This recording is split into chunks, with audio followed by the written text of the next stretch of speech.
செய்தாலும் சரி அந்த பரிகாரம் கம்மித்தான். அஹ்ல பைத்தல் நமக்கு செய்த இஹ்சான் இதுவரையில் நாம் நம்முடைய உள்ளங்களில் இஸ்லாம் வாழ்ந்து கொண்டிருக்கின்றது.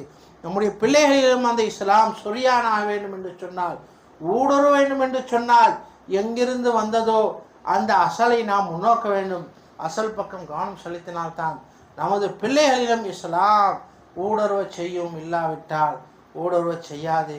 எவ்வாறே நாம் நமது வீட்டுக்கு அதாவது கரண்ட் லைன் வாங்கிவிட்டோம், ஒரு தெருவிலே முதல் வீட்டுக்கு கரண்ட் லைன் வாங்கிவிட்டோம், இரண்டாவது வீட்டுக்கு கரண்ட் நாம் அதாவது மீட்டர் வாங்க வேண்டும் என்று சொன்னால் எவ்வாறு ஆஃபீஸுக்கு சென்றால்தான் நாம் கரண்ட் வாங்க முடியுமோ, அந்த தந்தி மரத்திலிருந்து இருக்க முடியாதோ, அசலை முன்னோக்கி செல்ல வேண்டுமோ, அதே போல் நம்முடைய பிச்சலங்களுக்கும் ஈமான், இஸ்லாம், இஹ்சான், தக்வா, தௌஹீத் ஊடுருவ வேண்டும் என்று சொன்னால் இலா யௌமில் கியாமா அது நீடிக்க வேண்டும் என்று சொன்னால் அசல் பக்கம் எங்கிருந்து இஸ்லாம் வந்ததோ, எங்கிருந்து ஈமான் வந்ததோ, எங்கிருந்து தக்வா வந்ததோ, தௌஹீத் வந்ததோ அதன் பக்கம் நம்முடைய கவனத்தை திருப்ப வேண்டும்.